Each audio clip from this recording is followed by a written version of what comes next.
All right, I did it. I finally got a new one. So today we're going to talk about why did I buy a Duramax and not get a new Ram with the Cummins? Well, let's turn around and look at it for a second.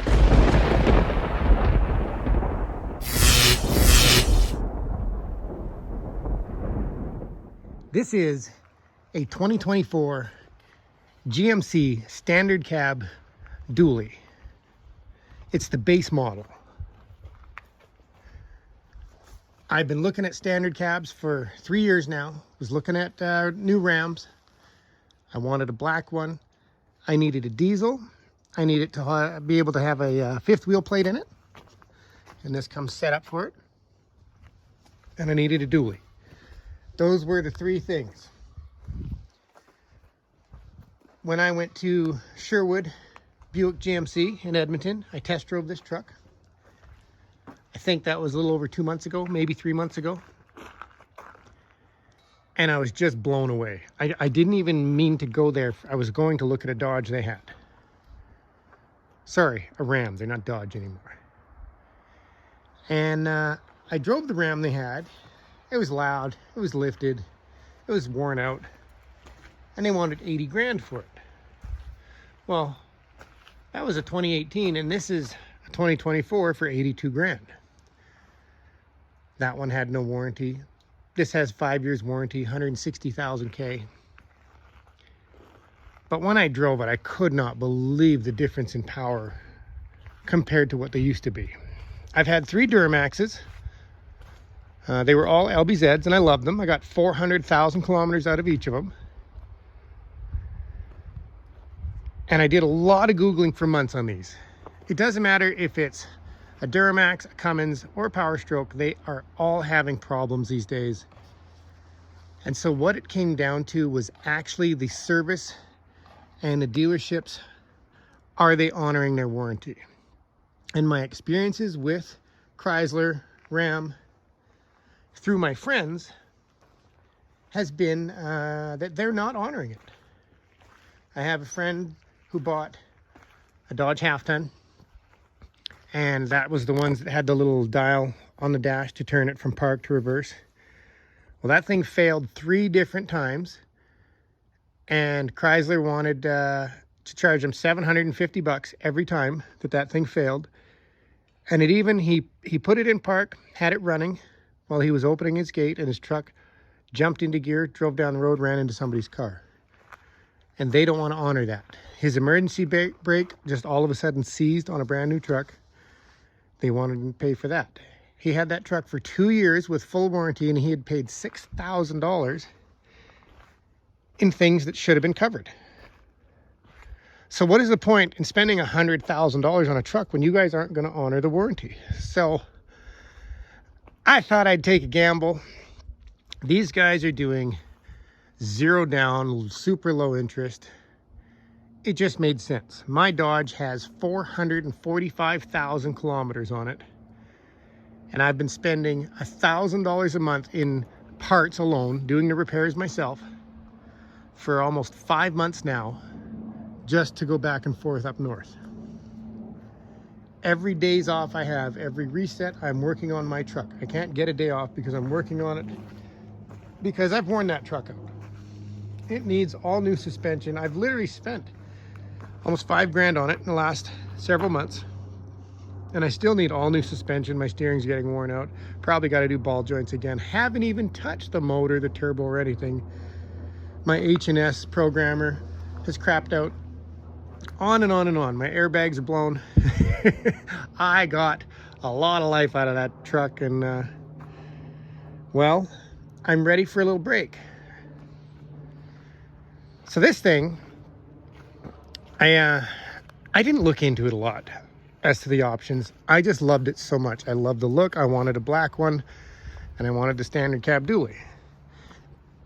I did not realize that they have little lights in the back so that when I'm backing up to my fifth wheel, I can see it at night.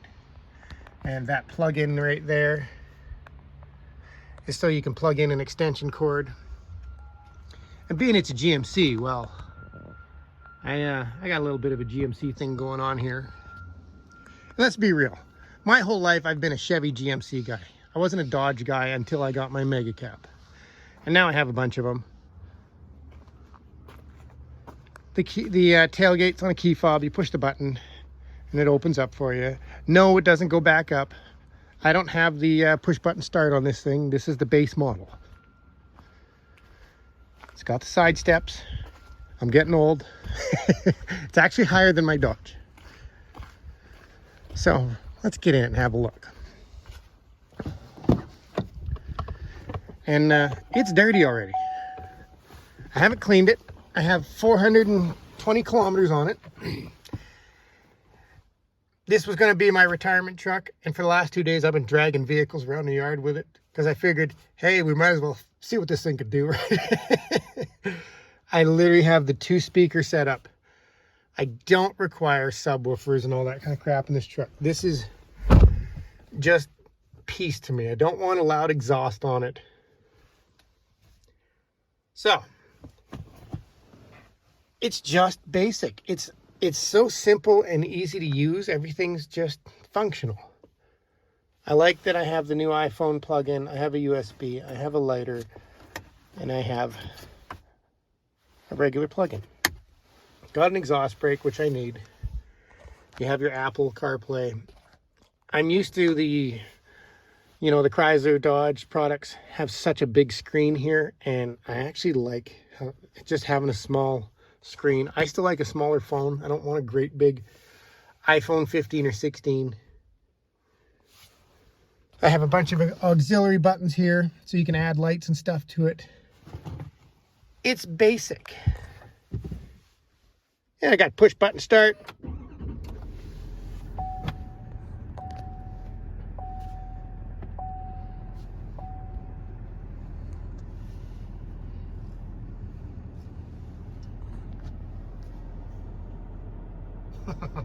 That's right, made for me.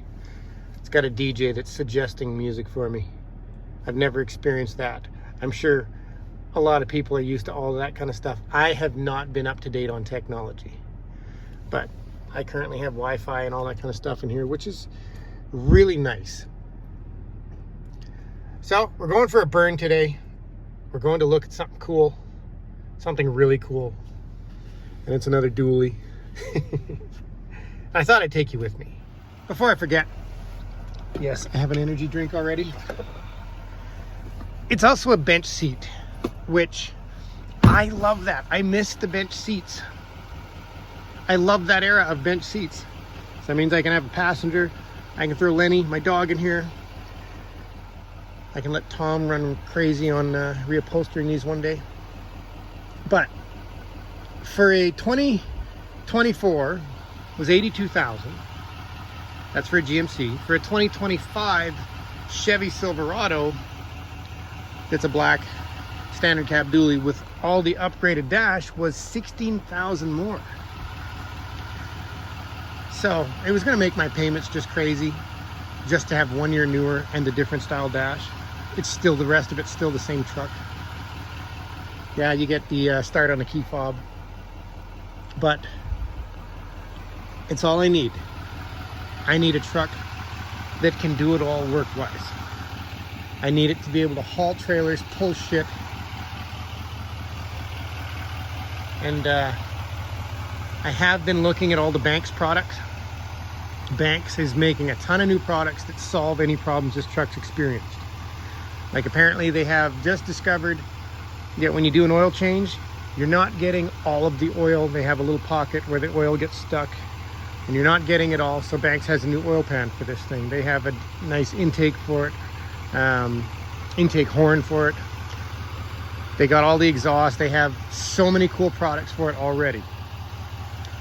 And I've never ever tried Banks products, so I would like to do a lot of upgrading on this. I have wheels picked out for it, but they are going to be insanely expensive. So that's why I started selling off stuff that I really am not in love with, because I love this thing. So let's go for a ride. I forgot. It's got the backup camera. so I can see my hitch. And I've already used it once. It's just such a nice feature. And I know probably all vehicles have them now. I don't care. I got it now and I love it. The Duramaxes are very fun to drive. You know, they do burnouts really well.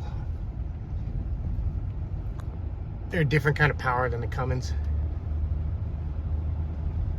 I do not have any complaints about either of them. I've used them both for hauling tons and tons of stuff. They're both spectacular. And I'm sure the Ford is too. I just don't like a lot of the Ford designs. I'm not going to get into bashing Ford today. There's just a lot of things about the company I don't like. All right, let's get into it. I am disgusted with their choice in the EcoBoost. The new Bronco. Back in the day when it was a 302, 351. Just disgusts me that they stick an EcoBoost and everything. So that's it. That's all I'm saying about Ford.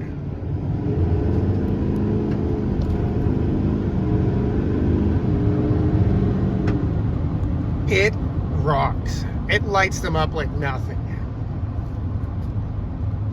It is so impressive stock. 470 horse. You know, numbers are one thing. To actually drive them is a whole different ballgame. They have, apparently, I've Googled it. They have a little issue with the mass airflow sensors because there's 2 of them. Getting a lot of soot buildup on them.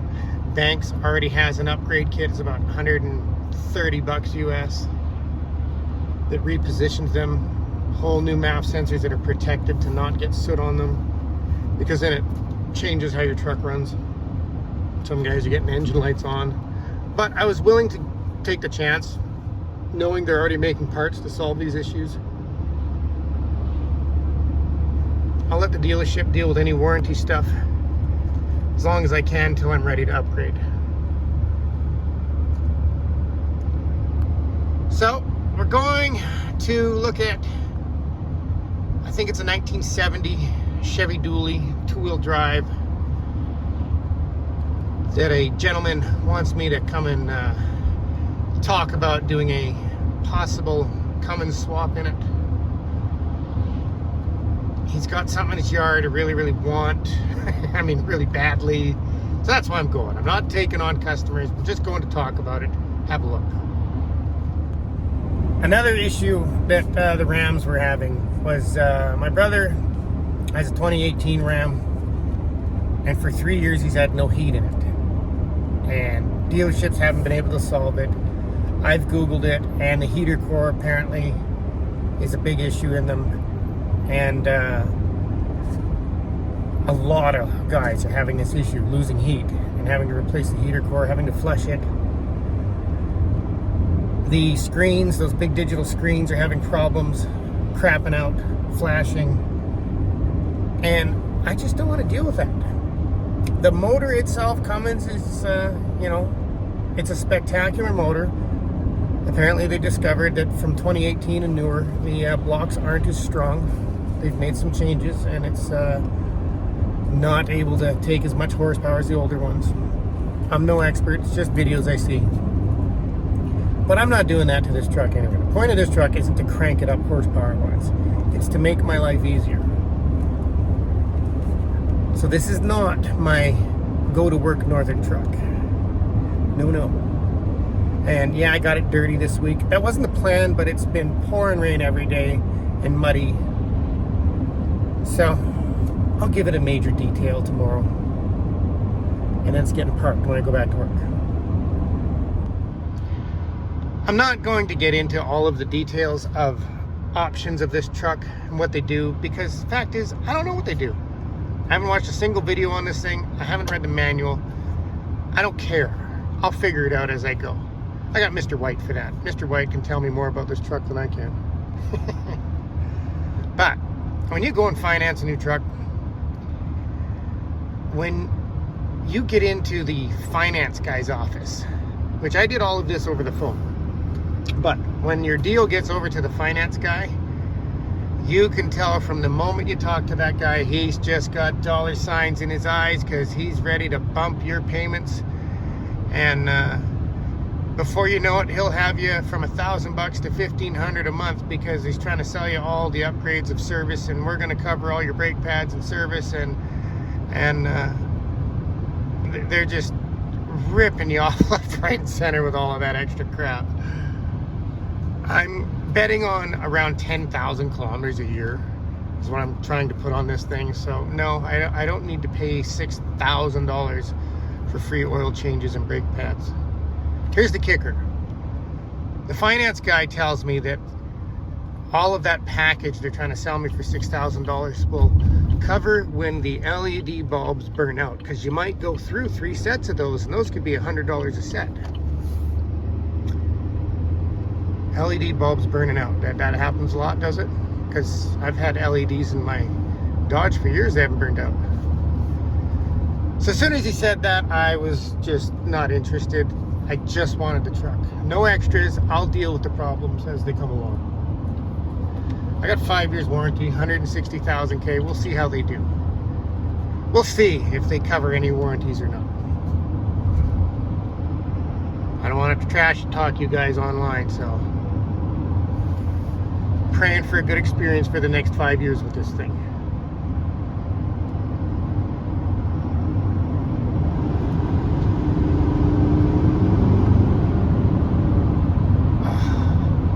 Like, it pulls so hard at highway speeds. I think it's 950 pounds of torque. It's got some jam. I'm impressed. I forgot I have the GMC app on my phone, and it tracks and monitors everything to do with the truck, and I can tell where the truck is at all times, which is kind of nice when I'm gone. I know if my truck's moved or not. Tells you your fuel, your tire pressures, everything right from your phone, no matter where you are. You can start your vehicle with it if you have the auto start feature on your key fob. You can set your alarm off, lock your doors, all that kind of stuff. So you know when you're in the house and you can't remember if you locked your truck and you're sitting there on the couch and your keys are in the other room, well, you can do it right from your phone now. I guess that's technology, and I'm starting to accept it and go, okay, it is kind of nice. I've fought it forever. I did not want to accept technology. No, I didn't want to mess with fuel injection. I wanted, carburetors on everything. But it is really nice. As long as it's not too much. I don't want too many problems. All right, I'm almost at my destination. I am here looking at 3 vehicles, and it's one of those situations where I can't help myself. I shouldn't even be coming here today.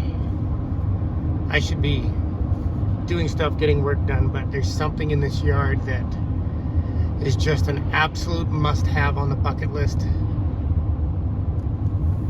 And I gotta see if I can put this deal together.